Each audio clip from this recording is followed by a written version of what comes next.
Bienvenidos una semana más a Diario Salir. Anoche tuve un sueño, un programa que hacemos Julia Higueras y Fernando J. Aguas, en emisión para www.clickradiotv.es, Radio Cadena Española Madrid, Armonía Duero de Tordesillas, Diámetro Radio de las Islas Canarias, Turia 78 de Valencia y Radio Sur FM de Córdoba. A todos los oyentes, un cordial saludo desde Madrid. Una semana más empezamos la aventura radiofónica que semana tras semana nos acerca al gran conocimiento e información que nos brindan nuestros invitados. Invitados que, como ya nos tienen acostumbrados, tienen cosas muy interesantes que contarnos. ¿Quiénes nos visitan hoy, Julia? Hoy nos van a acompañar Alfonso Armada, presidente de la sección española de Reporteros Sin Fronteras, y Gervasio Sánchez, periodista y testigo directo de muchos de los conflictos que han tenido lugar en el mundo en las últimas décadas. Recordemos que Diario Salir Anoche tuve un sueño nace de la colaboración de Diario Salir y Anoche tuve un sueño, dos revistas con estilos y contenidos diferentes, pero con objetivos comunes: el optimismo, el compromiso social, la solidaridad, la accesibilidad y la protección medioambiental. Siempre con sentido crítico, abierto a la esperanza y con vocación de servicio público. Esto es Diario Salir. Anoche tuve un sueño. Julia, sin más dilaciones te hago la pregunta de todas las semanas. ¿Preparada? Hoy más que nunca, querido Fernando.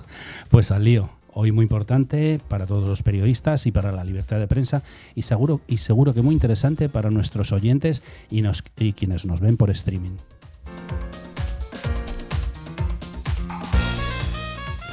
Hoy dedicamos nuestro programa a la libertad de prensa, porque como cada 3 de mayo, el pasado lunes se conmemoraba el Día Mundial de la Libertad de Prensa, una jornada para evaluar la situación de la libertad a nivel mundial y para defender los medios de comunicación de los ataques a su independencia. Pero es también una jornada para rendir homenaje a los periodistas que han perdido la vida en el desempeño de su profesión. Los últimos han sido los periodistas David Beriaín y el cámara que le acompañaba desde hace ya tiempo en sus reportajes, que ambos hacían juntos, Roberto Fraile. Perdieron la vida en Burkina Faso a manos de un grupo terrorista y yihadista, al parecer cercano a Al-Qaeda, cuando elaboraban un reportaje sobre la caza furtiva en ese país. David Beriaín, nacido en Artajona, Navarra, tenía 43 años y murió y Roberto Fraile de Baracaldo, Vizcaya, tenía 47. En el atentado murió también un ciudadano irlandés que viajaba con ellos. El ataque se produjo a primera hora de la mañana cuando los reporteros se dirigían al Parque Nacional de Aril para rodar un documental sobre la lucha de las autoridades burkinesas contra la caza furtiva. Los españoles habían descendido de uno de los vehículos y volaban un dron para tomar fotografías aéreas cuando comenzó el ataque. La autoría del asesinato ha sido asumida a través de un mensaje de audio por el grupo yihadista vinculado a Al-Qaeda. Quiero destacar que yo no era amigo de David, como ahora muchos reivindican para apuntarse tantos, cuando ni siquiera habían hablado con él. Incluso tertulianos de sofá, que lo más arriesgado que han hecho es criticar a políticos o hablar del corazón, se han permitido llamarle colega o compañero. Pero ya sabemos cómo funciona esto.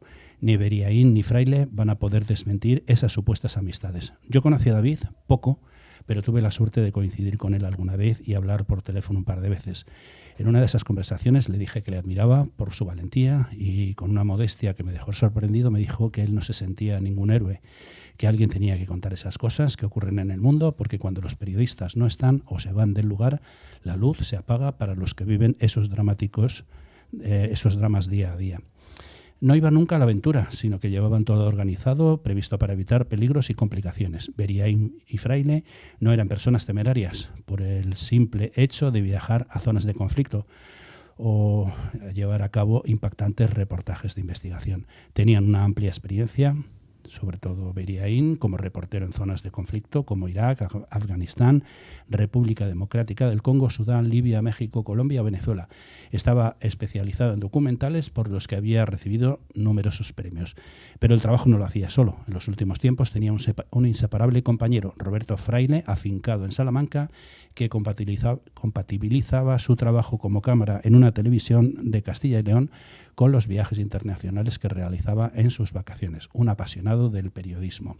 Juntos hicieron uno de los trabajos más conocidos, la serie documental Clandestino, que se emitió en el canal Discovery Max. Fernando, habría que apuntar que Burkina Faso es uno de los países más pobres del mundo y ocupa el puesto 182 de 189 en el Índice de Desarrollo Humano de las Naciones Unidas. Enclavado en el Sahel central y con algo más de 20 millones de habitantes, más de 2 millones de personas se encuentran en situación de inseguridad alimentaria, según Naciones Unidas, pese a que el primer producto de exportación es el oro, cuya explotación está en manos de empresas extranjeras. ¿Cómo no? Amplias zonas del país, sobre todo en el norte y el este, escapan al control del Estado. Y desde 2015 está atrapado en una espiral de violencia yihadista que parece no tener fin. En los últimos 3 años su actividad se ha extendido desde el norte hacia el este y el sur, llegando a las fronteras de Benín, Togo, Ghana y Costa de Marfil. Con un gobierno desbordado y con unas fuerzas armadas incapaces de hacer frente a la violencia, que han tenido que recurrir a grupos de voluntarios y milicias comunitarias. Los parques nacionales y reservas como la de Arli, cerca de donde asesinaron a los 2 periodistas españoles, son usados por los radicales como refugio y al mismo tiempo como fuente de ingresos mediante actividades como la caza furtiva o el tráfico ilegal de marfil. David Beriaín y Roberto Fraile, que han muerto ejerciendo su profesión, han sido las últimas pérdidas del periodismo de raza y de calidad periodística en nuestro país. Buen viaje, compañeros, y muchas gracias por vuestra profesionalidad. Sin vosotros este mundo del periodismo de primera línea va a ser muy, pero que muy diferente.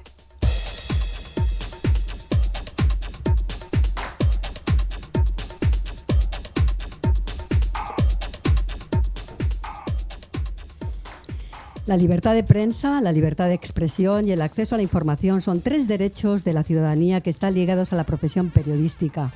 Los 2 primeros, o sea, la libertad de prensa y la libertad de expresión, hacen referencia al hecho de que la comunicación y la expresión a través de los medios ha de poder ejercerse libremente, sin injerencias ni censura por parte del Estado, el sector empresarial u otros organismos o grupos sociales. El acceso a la información puede definirse como el derecho a acceder a la información que está en posesión de instituciones públicas, como podría ser el gobierno de un país.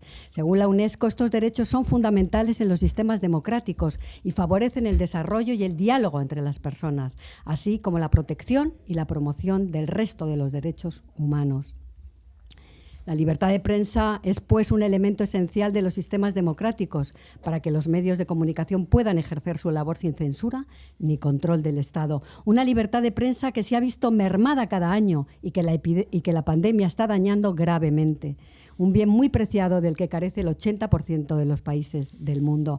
Hoy tenemos con nosotros a Alfonso Armada, periodista, presidente de Reporteros Sin Fronteras. Buenos días, muchísimas gracias por venir al estudio a participar de este programa especial sobre la salud de la libertad de prensa en España y en el mundo. Hola, buenos días, es un placer estar aquí, gracias por haberme invitado. Gracias a ti por venir. Déjame, Julia, que presente a Alfonso Armada para que nuestros oyentes le conozcan mejor. Además de presidente de la sección española de Reporteros Sin Fronteras, Alfonso Armada es director de la revista digital Fronteraz. Hizo sus primeras prácticas en el diario de su ciudad natal, El Faro de Vigo, y en el país aprendió el oficio. Cubrió el cerco de Sarajevo y el genocidio de Ruanda. Fue subdirector de la revista Teatra durante 5 años. Fue corresponsal para África del diario El País y corresponsal de ABC en Nueva York. Fue durante 5 años director periodístico del máster VM-UCM de la Universidad Complutense de Madrid y durante 2 años dirigió el suplemento de ABC Cultural. Entre sus libros publicados figuran Cuadernos Africanos, España, De Sol a Sol y El Rumor de la Frontera.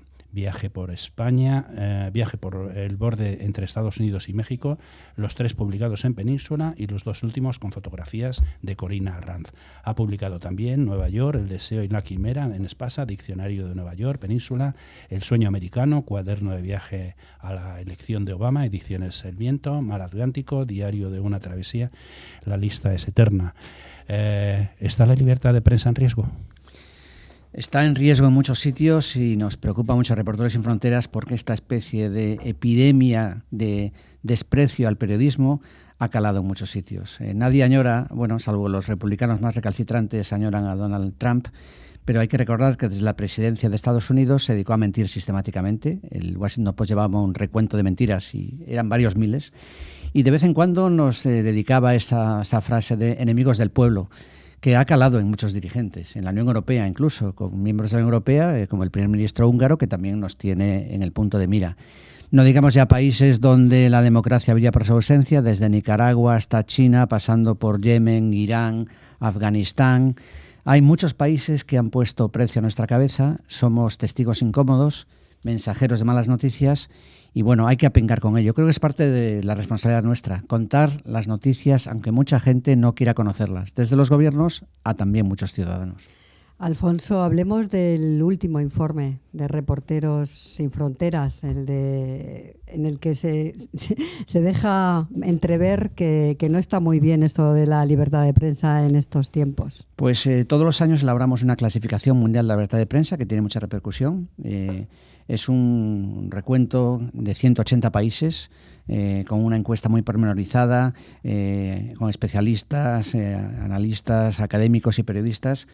Y el resultado es que es un mapa de color que se puede ver en la página de Reporteros Sin Fronteras. Hay 12 países donde la libertad de prensa está absolutamente protegida, solo 12 países que van en blanco, empezando por Noruega, que por 5º año consecutivo es el país donde más se respeta la libertad de prensa.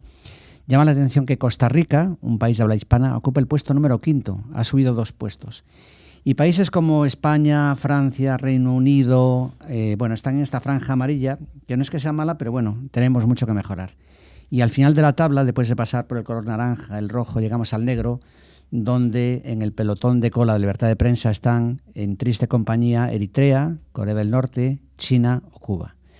El problema es que la pandemia ha servido para que algunos indicios y algunas medidas que limitaban la libertad de prensa se han exacerbado y han puesto más dificultades a contar la verdad, han puesto más muros a la transparencia. Y aquí nuestro propio gobierno y gobiernos autonómicos tampoco han brillado precisamente en la protección del derecho de los ciudadanos a estar informados. Y de hecho, hoy día todavía no sabemos cuántos muertos ha habido en España. Las discrepancias entre las cifras que ofrece el Gobierno central y el Instituto Nacional de Estadística son de varios miles de muertos. Nos parece inconcebible. En otros países los han encarcelado, han puesto leyes que limitan la libertad de prensa. Es una tendencia internacional que nos preocupa mucho a Reporteros Sin Fronteras. ¿Y qué pensáis? ¿Qué se puede hacer para proteger la libertad de prensa en el mundo? Bueno, primero no resignarse, por supuesto, no aceptar estas leyes inicuas, no aceptar las limitaciones del gobierno y luchar con nuestras armas, que es con la verdad, haciendo buen periodismo, cumpliendo nuestros códigos deontológicos. Creo que tenemos que recuperar también el prestigio en gran medida perdido por la prensa. Por supuesto que no se puede comparar la situación de Turquía, de Irán, de China con la de España, Francia o Portugal. Por cierto, Portugal ocupa el puesto 9. Eso te iba a comentar, el 9, sí, que Portugal también me llama la en atención. tantos aspectos, porque en España tenemos unos cuantos problemas y la polarización política, esta especie de lucha exacerbada entre ideas en la que participan también muchos periodistas, que en vez de distanciarnos del poder, limitarnos a contar las cosas de la manera más exacta posible, a veces nos convertimos en parte del problema. Bueno, creo que se puede hacer eso, como decía, haciendo mejor periodismo, recuperando el prestigio y después evitando que se aprueben leyes que limiten la libertad de prensa y también fomentando el pluralismo y también pagando bien a los periodistas, porque la precariedad de nuestra profesión también repercute negativamente a la hora de poder criticar a los poderes, al poder político, al poder económico, al poder sindical, religioso. Dices que la profesión periodística ha perdido prestigio, es cierto, pero eso se puede deber en parte al intrusismo y a la toma de posición de muchos periodistas que se posicionan con un partido, con una ideología. Bueno, yo creo que en la medida que un periodista esté alejado del poder y no se deje persuadir por los cantos de sirena políticos, económicos, de bancos, empresas, partidos, mejora su prestigio, ¿no? En España creo que desde hace muchos años ha habido esta proximidad tóxica entre muchos periodistas que han jugado este papel, ¿no? De jugar a yo soy de, yo formo parte de, cuando creo que una de las virtudes del periodismo es precisamente no casarse con nadie. Y sobre todo separar de forma religiosa los hechos de las opiniones. Y muchos medios los mezclan sistemáticamente. Hay un problema también, que hay muchos lectores y muchos radioyentes que lo que son, en realidad son parroquianos. Y lo que quieren es que los medios le digan lo que quiere oír. Y en la medida que le dicen lo que quiere oír, dice, este es mi periódico, este es mi periodista. Bueno, creo que tenemos que luchar precisamente contra este partidismo, estas anteojeras ideológicas, ¿no? Creo que tenemos que huir de las ideologías y tratar de contar las cosas, en fin, y tratar de trabajar, yo creo, más despacio. Internet, que tiene muchas virtudes y ha ayudado a difundir y a sortear muchas censuras, por otra parte ha hecho que muchos medios se preocupen más por los clics, se han convertido en una especie de heroinómanos del clic, de la velocidad. Y creo que las buenas informaciones necesitan tiempo. Antes empezabais hablando de David Beriain y de Roberto Fraile. Hacían documentales sobre el terreno, yendo a los sitios, tomándose el tiempo para investigar, y algo en lo que hacía mucho hincapié David Beriain: callar y escuchar. Creo que en España los periodistas opinamos demasiado, escuchamos poco. Creo que tenemos que quizás no callar porque, bueno, siempre se asocia a la censura, ¿no? Pero creo que pensar 2 veces antes de hablar, y en el uso que hacemos de las redes, nosotros a veces, los ciudadanos de a pie y los periodistas, contribuimos a la desinformación compartiendo informaciones que a veces no sabes de dónde vienen, si son ciertas, no son ciertas, y que apelan sobre todo a nuestras emociones. Creo que hay que refrenar un poco la emoción a la hora sobre todo de usar las redes y tratar de cultivar más la razón. ¿Tú conociste a David y a Roberto? A Roberto no le conocía, aunque tenía muchos amigos comunes, y sé del rigor de su trabajo, era un apasionado de la información y sobre todo de ir a los sitios.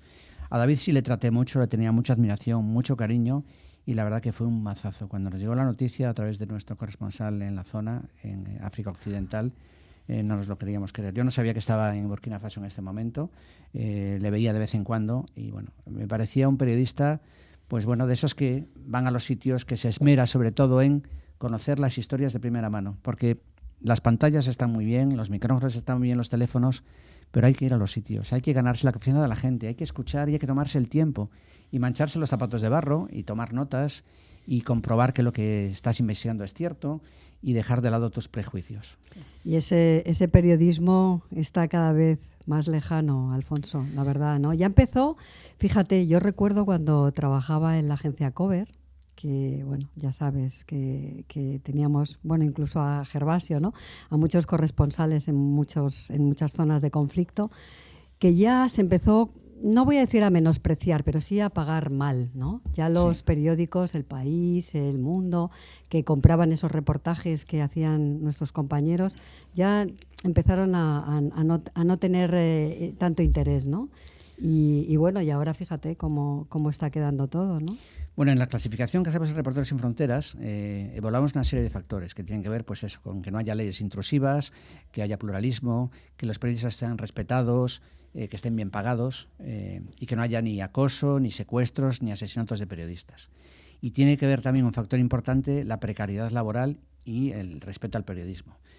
¿Qué periódicos y qué medios han triunfado y han sorteado mejor la llegada de Internet y ahora la pandemia? Pues medios como el Financial Times, el New Yorker, The Economist, The New York Times, en que han invertido en periodismo y que han hecho cobrar por la información. Porque en España durante muchos años hemos hecho muy mala pedagogía, regalando en Internet lo que cuesta tanto trabajo conseguir. E históricamente los periódicos vivían de la publicidad y de las suscripciones o de pagar el periódico en el kiosco. Creo que eso ha hecho muchísimo daño. Y creo que se ha invertido poco en periodismo. Y bueno, uno de los sectores que más lo ha padecido es precisamente la información internacional, la cobertura internacional, los corresponsales, y muchas guerras están siendo cubiertas ahora mismo por periodistas freelance, que van a cuerpo gentil, sin garantías de publicar.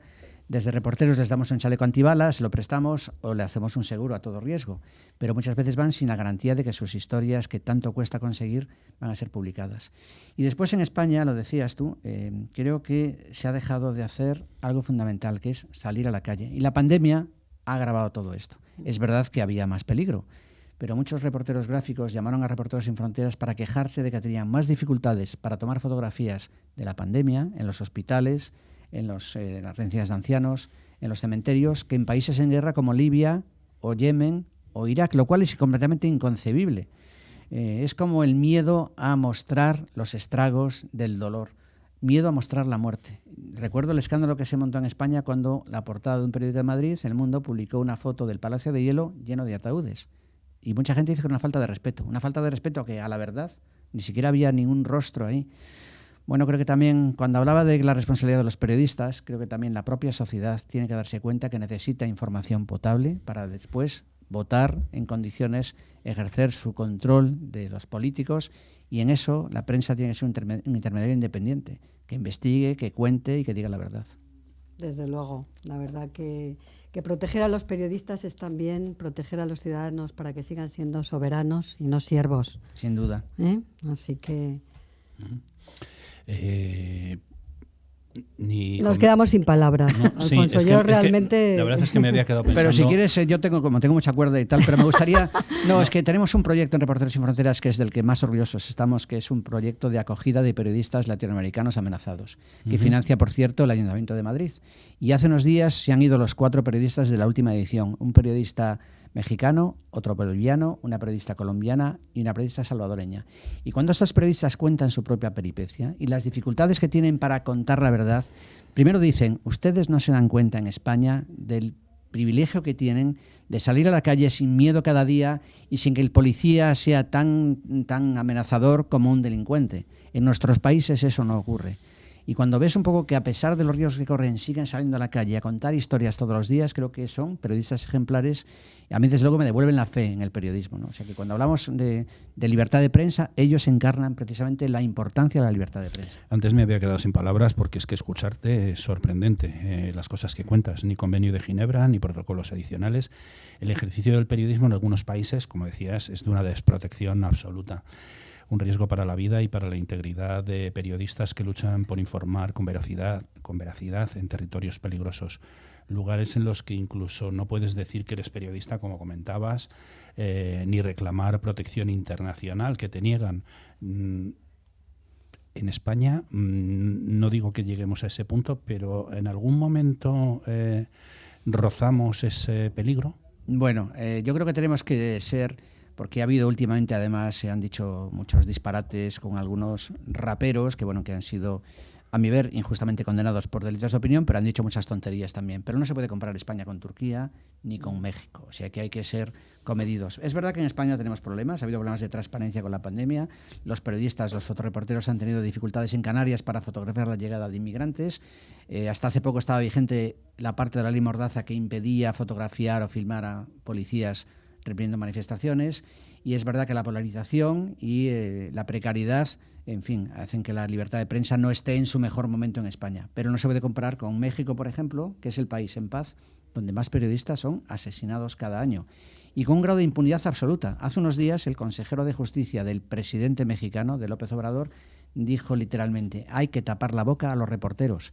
Que diga esto un alto cargo mexicano en un país donde están asesinando periodistas y donde la impunidad es la ley de la calle, pues al final es muy inquietante. Y hace unos días el presidente también de El Salvador, abusando de su mayoría, ha destituido a varios miembros del Tribunal Supremo y sus soflamas contra la prensa también son la ley de cada día. Un país que El Salvador, además, que tiene medios como El Faro o Gato Encerrado, que demuestran un talento y un valor impresionante para trabajar en condiciones difíciles y hacen un periodismo que está a la altura del mejor periodismo que se hace en todo el mundo. Bueno, yo no quería llegar a la comparación con esos países, pero en esos países se ha levantado la veda en muchos casos contra el periodista. Es la caza al periodista directamente, sí. O no digamos en China, donde no les matan, pero les hacen desaparecer en el sistema penitenciario, en el sistema jurídico chino, donde el control estatal es absoluto y donde el Partido Comunista ya se encarga de evitar que las críticas afloren con una vigilancia absoluta de Internet y donde las redes sociales que aquí utilizamos no pueden acceder. A mí me pareció muy curioso, ¿no?, que el año de la pandemia, aunque seguimos todavía con la pandemia, que 2020 hubiese más periodistas muertos que en 2019. Asesinados, vamos, o sea... Bueno, el último informe de Reporteros Sin Fronteras, el año pasado, 2020, presentamos el balance de fin de año y no había menos muertos. Había 50 periodistas muertos, 49 de ellos periodistas locales. Que es importante resaltar eso porque son los grandes olvidados del periodismo. Los que tienen más prestigio son los enviados especiales, los corresponsales, pero nos olvidamos de periodistas, por ejemplo, en Siria o en México, en países en guerra o en países donde no hay seguridad jurídica y están viviendo allí, trabajando allí y sufriendo las precariedades de la propia población.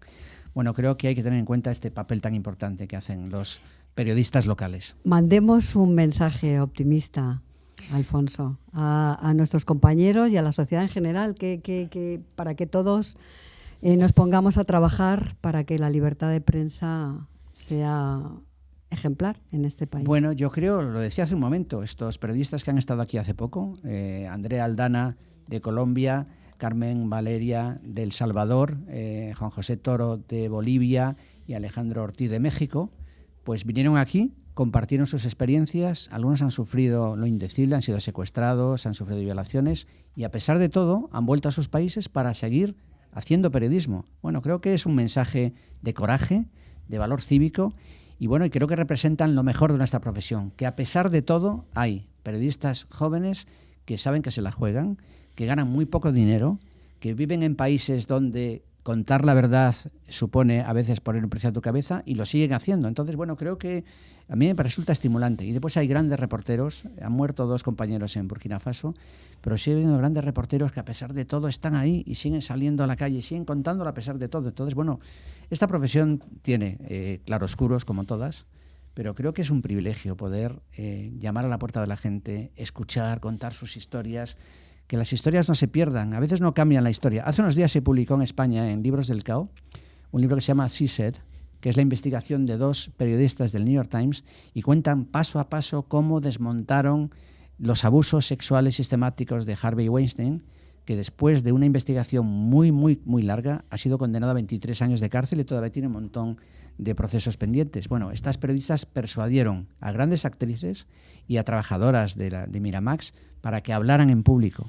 Y hicieron un trabajo impresionante de investigación comprobando dato a dato y consiguiendo documentos. Y bueno, creo que es un ejemplo fantástico de que el periodismo a veces consigue cambiar el estado de las cosas. Decía Malén Aznárez, querida Malén, añorada, lo que no contamos no existe. Sin duda. Es como nuestra obligación. Y bueno, para eso estamos, para contar lo que hay alguien que no quiere que se sepa. Y los gobiernos, incluso los gobiernos democráticos, no les gusta que los periodistas hagamos preguntas incómodas, y nuestra obligación es hacer preguntas incómodas. O como decía Beriaín, cuando te vas de un país en conflicto se apaga la luz.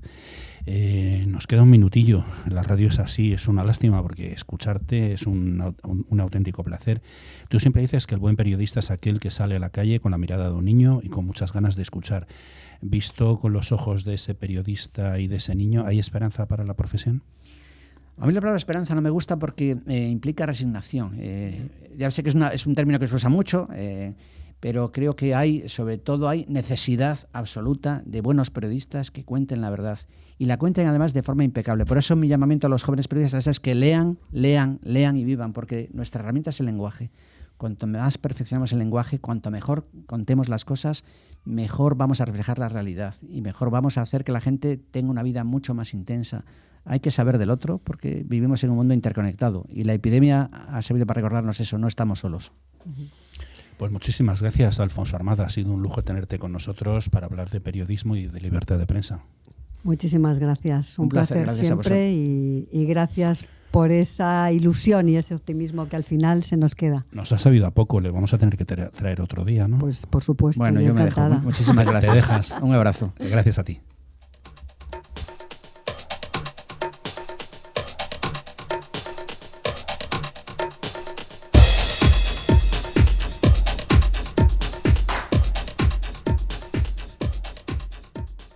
Soy Carlos Matilla, abogado.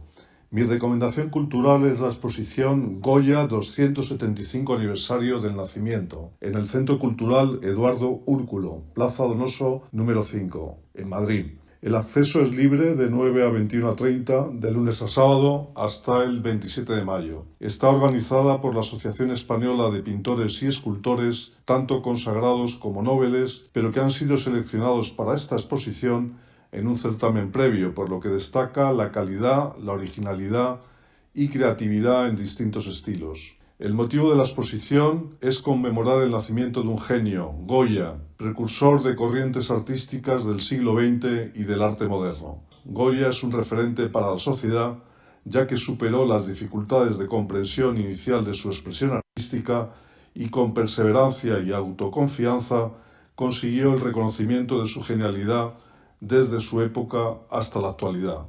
Soy Mar Chamorro, responsable de comunicación del Centro Cultural Coreano, de la Embajada de Corea. Invito a todas las personas que lo deseen a visitar esta exposición. Se encuentra en la Galería Hangul del Centro Cultural Coreano, ubicado en Paseo de la Castellana 15. La galería reabre sus puertas y acoge la exposición Ondas en el Espacio, que se inauguró el 7 de abril y se podrá visitar hasta el 4 de junio, con un horario de lunes a viernes de 10 a 7 de la tarde. Es una exhibición que es gratuita y recoge grabados y pinturas del artista coreano Park Chelho. En ella se podrán ver 21 obras trabajadas con técnicas de intaglio y acrílico sobre lienzo. Obras que recuerdan y recogen la filosofía oriental en la que la humanidad es una pequeña parte del cosmos y de su armonía con la naturaleza. Una gran oportunidad para conocer su obra y a este artista. Soy Juan Borges, director de Lux Style Consulting, consultoría de arte, moda y lujo, y nos gustaría invitaros a la exposición del pintor internacional neocubista Juan López, titulada El Árbol de la Vida, que se celebrará en la iglesia de Santo Cristo de la Misericordia desde el 29 de abril al 16 de mayo. Esta iglesia, Santo Cristo de la Misericordia, está situada en Miguel de Unamuno número 10, Boadilla del Monte, en Madrid, y estaremos encantados de contar con vosotros. Muchísimas gracias y saludos a todos.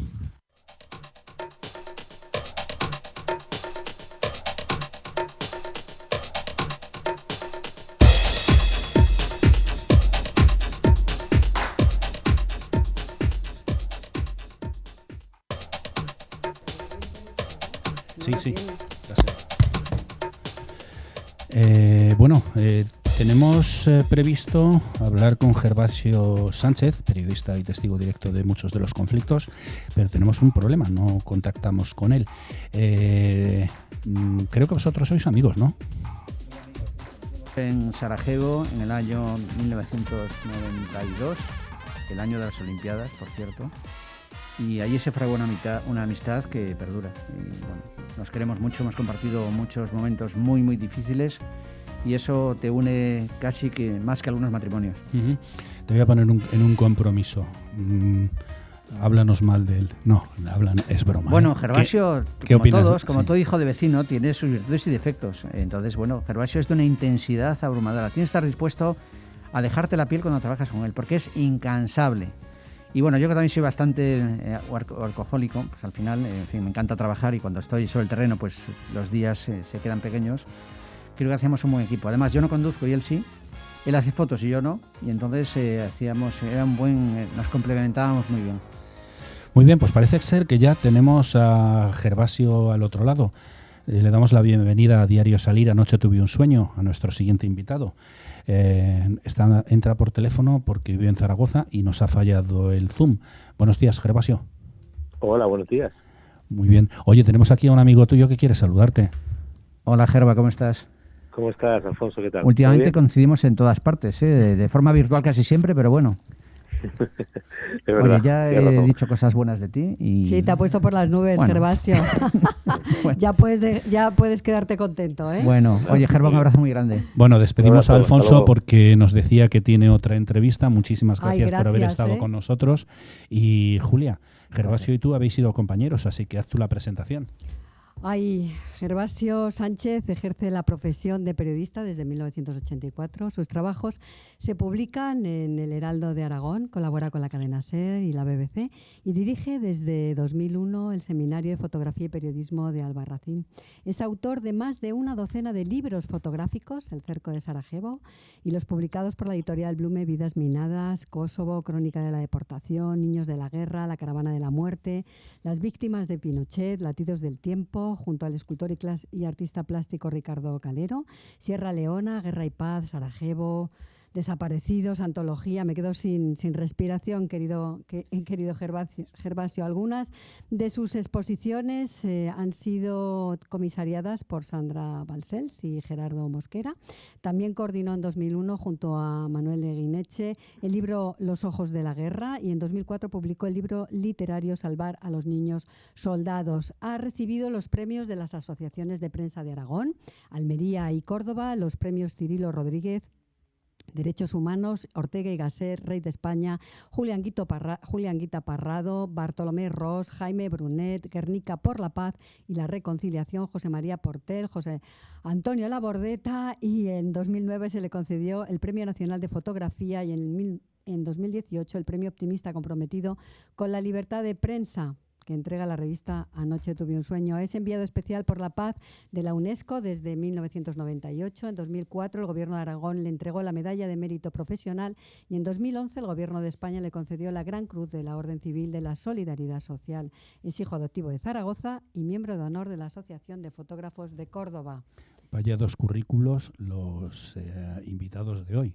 que me he quedado sin respiración, que es que ya digo, ¿lo cuento todo o corto aquí, eh? Ay, Gervasio, mientras preparaba esta entrevista, que tengo que confesarte que me ha costado mucho después de lo que ha pasado con David Beriaín y Roberto Fraile, recordaba a Juanchu Rodríguez y a Luis Baltueña, compañeros de la agencia Cover.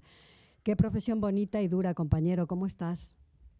Bien, la verdad es que bien, después de un fin de semana, o una semana, digamos, brutal, y con un fin de semana en el que acudí a Valladolid y a Artajona, en Navarra, a los funerales de mis compañeros, bueno, pues ya estoy intentando un poco normalizar mi vida, ¿no?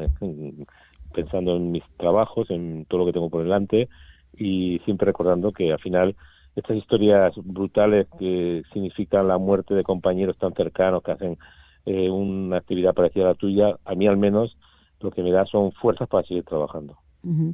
El lunes fue el Día Internacional de la Libertad de Prensa. ¿Cómo está la salud informativa en España, Gervasio? Bueno, yo siempre digo que una sociedad sin buena salud informativa es secuestrada permanentemente por la manipulación. Y en España, le guste o no les guste a los directivos de los medios de comunicación, no hay una buena salud informativa. Porque para que haya una buena salud informativa tiene que haber, primero, hay que invertir en periodismo, no en tertulias, ni en columnistas, ni en iba a decir una palabra un poco fuerte, pero dila. Voy a intentar relajarme un poco. Sino, aquí tienes libertad para decir lo que quieras, ¿eh? Por supuesto. Intentar hacer periodismo como el que hacía David y Roberto, ¿no? La de cada línea, entre la vida y la muerte, periodismo de investigación, que no hace falta irse a una guerra para que se pueda hacer de calidad. En España hay muchos temas que hay que investigar, por ejemplo, el comportamiento obsceno de los bancos, que hacen lo que les da la gana, después del rescate bancario siguen echando gente sin problema, y la prensa se calla prácticamente, porque al final lo que hacen estos bancos es repartir dividendos en forma de publicidad entre los medios, y hace que las cosas vergonzosas de estas empresas nunca aparezcan en los medios, o aparezcan casi siempre en breves, ¿no? Entonces, pero déjame que te diga una cosa, perdona. Tú fíjate, después de un rescate de 65.000 millones que no han devuelto, empiezan a obligarte a que trabajes en los cajeros, y entonces, claro, ya como no entra la gente en los bancos, pues sobra gente, vamos a echar a la gente y vamos a cerrar sucursales. Bueno, a ver, cualquier persona con 2 dedos de frente sabía que esta pandemia iba a significar expulsión del mercado laboral a millones de personas, no solamente, ya hablo de europeo, ¿no? Ya no me pongo a hablar de lo que va a pasar en otros países, pues porque las grandes empresas se han dado cuenta de que pueden gestionar su maquinaria infernal, porque lo único que les interesa es ganar y ganar dinero a cualquier precio, con mucho menos gente.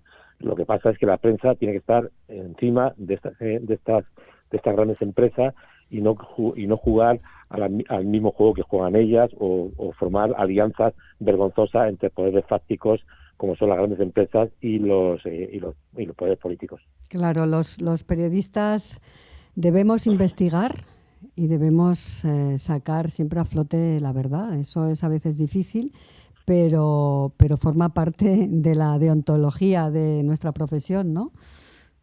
Bueno, a ver, en la deontología de nuestra profesión hay muchas, digamos, obligaciones y también muchas variantes. Y tú le preguntas a una persona que abandona un puesto laboral en un periódico y acaba siendo un funcionario de un gobierno, ¿por qué lo hace? Te dirá que seguramente pues porque le viene bien, porque es un horario mejor que el horario periodístico, que es bastante durísimo, y que si luego regresa de nuevo al puesto laboral a hacer lo mismo, pues que no va a tener ningún tipo de influencia de lo que ha hecho durante su etapa en la política, y eso es mentira absolutamente, ¿no? Entonces aquí estamos viviendo un momento en el que los periodistas somos muy poco autocríticos, la inmensa mayoría. O sea, yo estoy harto de criticar duramente este oficio, y casi siempre me tienen que acabar llamando personas a los que conozco, amigos, gente a los que respeto, incluso diciéndome, bueno, es que eres muy duro, es que hay que bajar un poquito el listón, porque los ciudadanos están hartos. O sea, a mí lo que me avergüenza muchas veces es escuchar en la calle que los periodistas estamos vendidos, cuando mis mejores amigos, con los que yo he trabajado en zonas de conflicto, una de dos, o están muertos, o han sido heridos, o han tenido que abandonar este oficio por estrés postraumático, o han tenido que intentar pues buscarse otras especialidades porque ya no podían más. Entonces, ¿cómo es posible que yo pueda sentirme avergonzado de un oficio que amo desde la cuna y que amaré hasta la tumba, por culpa de los golfos que actúan como periodistas, pero que en realidad su único interés es subir en el escalafón y ganar cada vez más dinero, ¿no? Entonces, claro, esto es el problema grave del periodismo, ¿no? Que te encuentras a consejeros delegados que son capaces de hacer ERES para que al final de año sigan cobrando las barbaridades que cobran, y luego se dedican a talar los presupuestos de la investigación periodística o de los viajes al extranjero o de las colaboraciones de las personas que se juegan la vida de una manera vergonzosa. Completamente de acuerdo, Gervasio, ¿sabes? O sea, es tremendo. Tú comenzaste en el periodismo hace 4 décadas, ¿eh? Tú has vivido en vivo y en directo muchas cosas, y de manera ininterrumpida los ataques a la prensa allá donde has estado. ¿Tú sientes el síndrome del superviviente cuando estabas hablando ahora, ¿no? de cuando te enteras de noticias como las que tuvimos la semana pasada? ¿Tú cómo te sientes, Gervasio? A ver, en la docena de periodistas que han muerto españoles, solamente por hablar de los españoles, con varios de ellos tenía una relación estrecha. Con Juancho Rodríguez, sin ir más lejos, 3 días antes de que lo matasen en Panamá en 1989, estuvimos cenando juntos en Santiago de Chile. De hecho, incluso haciendo planes de futuro. Ambos colaborábamos con la agencia Cover y realmente estábamos allí. Él casualmente estaba haciendo un reportaje para El País sobre los jesuitas que habían sido asesinados un mes y medio antes, y uno de ellos además muy amigo mío, el padre Iñaki Ignacio Ellacuría, y en el caso de Luis Valtueña era como un ahijado para mí. Cuando coincidíamos en la agencia Cover, pues Luis Valtueña quería seguir un poco mis pasos, ¿no? Y todavía tengo en mi escritorio el teléfono suyo del Líbano, cuando se fue al Líbano con Médicos del Mundo, guardado, porque fue el último que yo tuve de él, ¿no? Me invitó a su casa en Beirut y nunca pude visitarle, ¿no? O en el caso de Miguel Gil, al que que mataron una emboscada en Sierra Leona y al que tuve yo que identificar en una morgue, uno de mis mejores amigos. O en el caso de Julio Fuentes, que hemos trabajado muchísimo en Centroamérica y en los Balcanes, o Ricardo Ortega en Afganistán, bueno, pues ahora David y Roberto, ¿no? Entonces, con algunos de ellos he tenido una estrecha relación, con algunos de ellos, incluso, por ejemplo, en el caso de Miguel Gil, podía haber estado con él junto en un convoy cuando fue atacado, y quizás el vivo sería él y el muerto sería yo, y esto te hace, de alguna forma, darte cuenta de los momentos tan duros que has vivido, y que al final, mira, lo más terrible de todo esto es que mi calendario de aniversario no son los aniversarios de mis hermanos, de mis cuñados, de sus cumpleaños o de sus aniversarios de boda. Son los aniversarios de mis compañeros muertos, que intento por todos los medios que nunca se me olvide ninguno de los aniversarios, para llamar a madres tristes, viudas tristes o hijos tristes. Hablábamos antes precisamente de eso, de los periodistas de sofá, que luego son los que crean una mala fama, y que a periodistas como vosotros, que os la estáis jugando día a día, pues no se os reconoce, y la gente dice, no, es que los periodistas son así. Bueno, Gavin Rees, asesor senior de formación e innovación del DART Center of Journalism and Trauma, hace la siguiente reflexión sobre cómo la muerte de David y Roberto afectará a la comunidad periodística. Dice que los periodistas que cubren conflictos y crisis humanitarias son en particular una comunidad estrechamente unida. Muchos conocían personalmente a David y Roberto, pero incluso aquellos que no sentirán su pérdida. Estas muertes repentinas y sin sentido tiran de todas las conexiones escondidas que vinculan a todos. Los periodistas que han experimentado situaciones difíciles, como ha sido tu caso, y traumáticas, pueden sentir que algunas de sus experiencias personales regresan a la superficie de manera inquietante. ¿Qué te vino a la cabeza cuando te enteraste de que a David y a Roberto los habían asesinado en Burkina Faso? Ya nos has adelantado algo, y además tuviste una experiencia brutal en la que el muerto, como decías, podías haber sido tú. Bueno, a ver, yo intento un poco relativizar este tipo de cosas. Me gusta estar al lado de las familias, porque si alguna vez pasaba a mí algo, me gustaría que mis compañeros estuvieran al lado de la mía, y por eso voy. O sea, yo de hecho, entre el viernes a las 6 de la tarde y el sábado a las 9 de la noche, me chupé 950 kilómetros de media España para ir a estar junto a los amigos, incluso la pareja de Roberto Freiler, que conocí rodando Los ojos de la guerra, y con lo que tenía una relación pues no lejana ni cercana, sino una relación en la que cuando te encuentras con estas personas, aunque hayan pasado 5 o 6 años, acabas abrazándote a ellas. Por ejemplo, a Sergio Caro, compañero de David Bellaín durante muchísimos años, que todavía trabaja en la productora, hacía años que no lo veía, por lo menos 5 o 6 años en Albarracín, y fue como si lo hubiéramos visto el día anterior, ¿no? El Luis de Vega, que estuvo con David Bellaín en su primera cobertura en Irak en el 2003, pues parecía también como si lo hubiéramos visto el día anterior. O sea que hay una muy buena relación y yo necesitaba acompañar a sus familiares y por eso hice ese viaje hasta Valladolid. A Valladolid, una vez empezado la incineración del cuerpo de Roberto, me fui a Artajona, en Navarra, estuve ahí con la familia de David y luego regresé a Zaragoza, ¿no? Yo hago este tipo de ejercicios personales para no tener que acudir al psicólogo ni al psiquiatra, cosa que no he hecho en mi vida, y por eso muchas veces cuando hago trabajos a largo plazo intento equilibrar mi balanza anímica, donde he visto la muerte, la violencia, la brutalidad, he visto todo lo salvaje que ocurre en los lugares ocultos del mundo, toda la oscuridad de una guerra, porque la guerra es pura oscuridad y violencia total.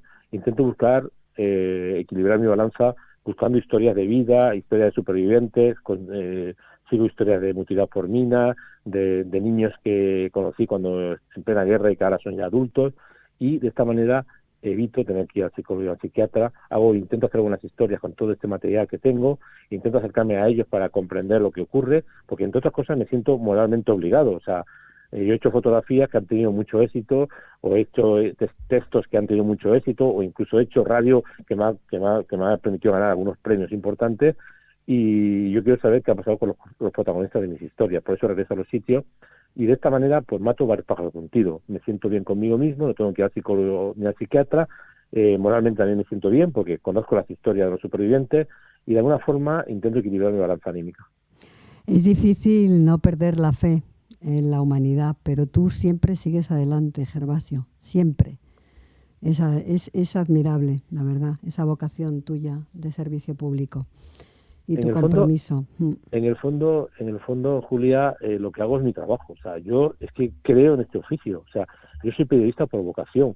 No soy periodista para ganar premios ni para subir en el escalafón y luego pisotear los principios básicos del periodismo como hace tanta gente cuando ya ha llegado a la cúspide, ¿no? O sea, yo no soy un tipo que me he metido en el periodismo para forrarme. Nunca lo he hecho. Evidentemente intento que las cosas me salgan lo mejor posible y intento tener un colchón económico, pero no estoy en este negocio para forrarme como están otros, y obedeciendo muchas veces a intereses vergonzosamente antiperiodísticos, ¿no? Entonces tengo la conciencia muy, muy tranquila. O sea, que en realidad, al final, con 61 años, he hecho lo que quería hacer en mi vida y lo he hecho sin que me mataran, sin que me provocaran ningún tipo de, digamos, de heridas brutales, y lo único que puedo hacer es intentar reivindicar la memoria de mis compañeros muertos y la memoria de las víctimas que hizo sufrir en las guerras, porque la guerra es un gran negocio. Y cuando se habla de las guerras hay que recordar que hay gobernantes, empresarios, bancos haciendo negocios desde el primer disparo.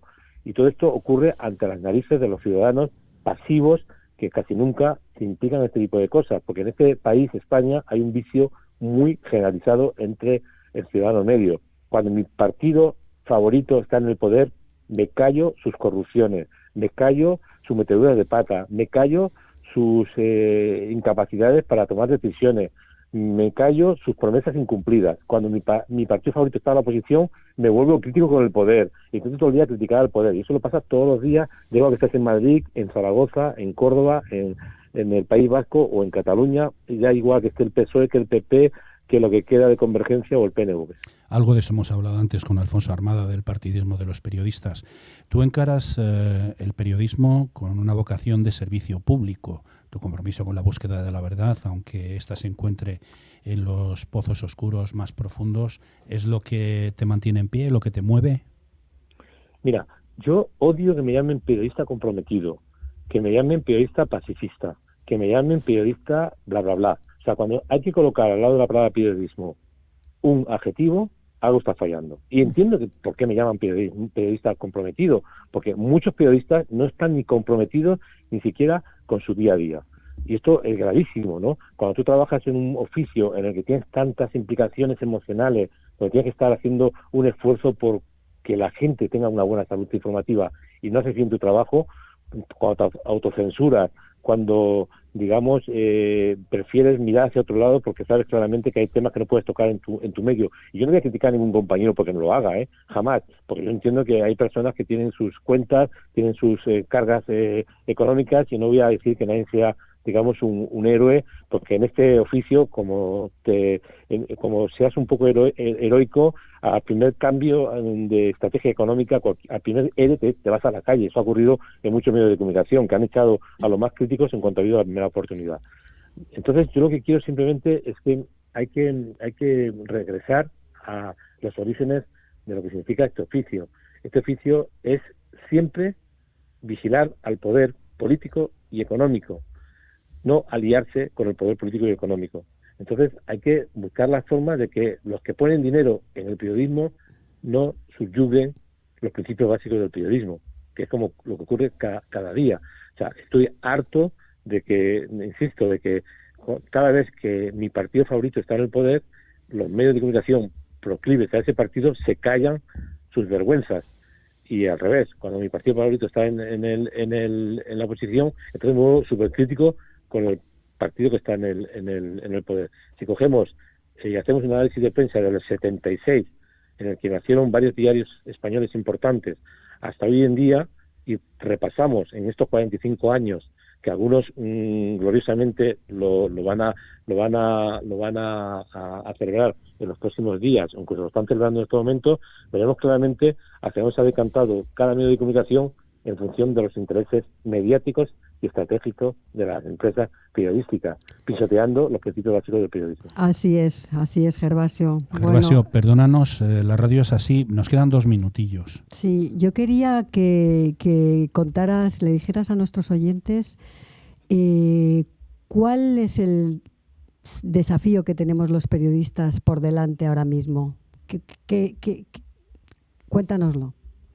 Bueno, yo creo que los periodistas, insisto, somos los vigilantes del poder político y económico, y bajo ningún concepto ni ninguna razón, ya sea cual sea la razón, podemos formar alianzas con personas que están manipulando el mercado, están manipulando la opinión pública, están incluso a veces utilizando a los ciudadanos simplemente cuando les interesa, como hacen los partidos políticos, solamente interesados en que cada 4 años o cada 2, como en Madrid, tenga que salir a la calle a depositar un voto, contándote películas que luego no incumplen permanentemente. Entonces, los periodistas tenemos que hacer un poco ese contrapoder fuerte de conseguir que los grandes empresarios, los grandes poderes ocultos no se salgan con la suya, no manipulen más a la población de lo que está manipulada.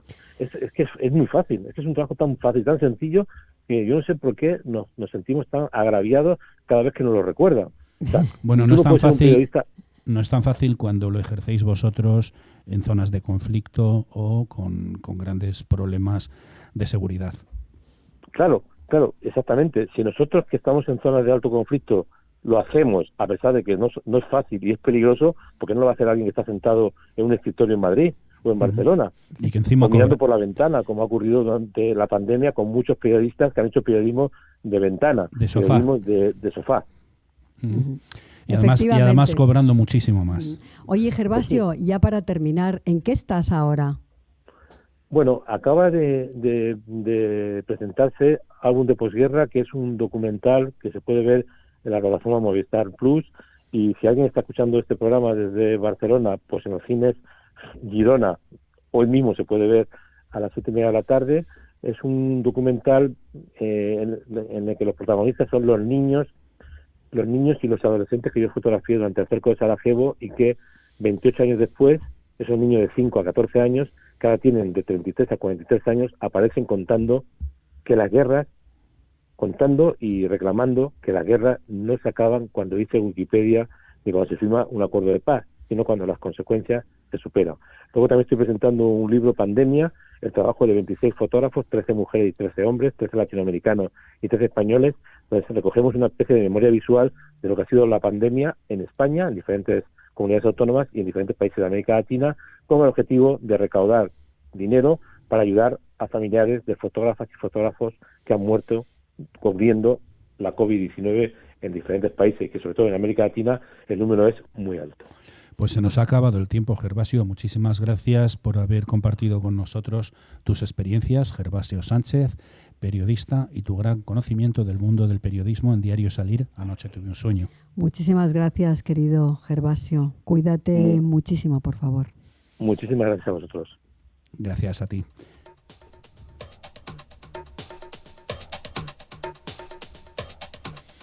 Pues esto ha sido todo por hoy, amigos, con un sabor agridulce por haber tenido en el estudio a periodistas de gran calado y por teléfono que han tenido que recordar a periodistas asesinados y hablar del periodismo y de una mala salud por la que está atravesando. Y ya, como siempre, mi querida Julia, esto se ha acabado.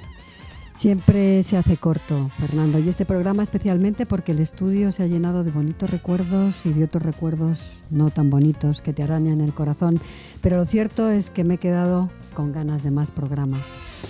Pues sí, como siempre nos quedamos con ganas de más radio, de más programa, pero hemos llegado al final.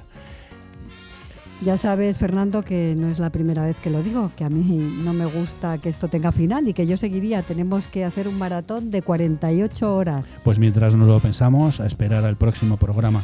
Recuérdanos, por favor, quienes han compartido su tiempo con nosotros hoy. Fernando, hoy nos han acompañado Alfonso Armada, presidente de la sección española de Reporteros Sin Fronteras, y Gervasio Sánchez, periodista y testigo directo de muchos de los conflictos que han tenido lugar en el mundo en las últimas décadas. Pues hasta aquí hemos llegado. Muy interesantes las dos entrevistas, la conmemoración del Día Mundial de la Libertad de Prensa y el recuerdo a los periodistas asesinados David Beriaín y Roberto Fraile. Esto fue Diario Salir. Anoche tuve un sueño con Fernando J. Aguas y Julia Higueras. Además del programa de radio, podéis seguirnos en la web de Diario Salir, www.diariosalir.es. Y en la web de www.anochetuveunsueño.com todavía os podéis descargar el número donde celebramos el 10º aniversario de la revista, pero que ya viene otro número nuevo. Eso te iba a decir, ya está en el horno. Para plantearnos cualquier duda o sugerencia tenéis dos correos que siempre os decimos, info.diariosalir@gmail.com y redacción @anochetuveunsueño.com.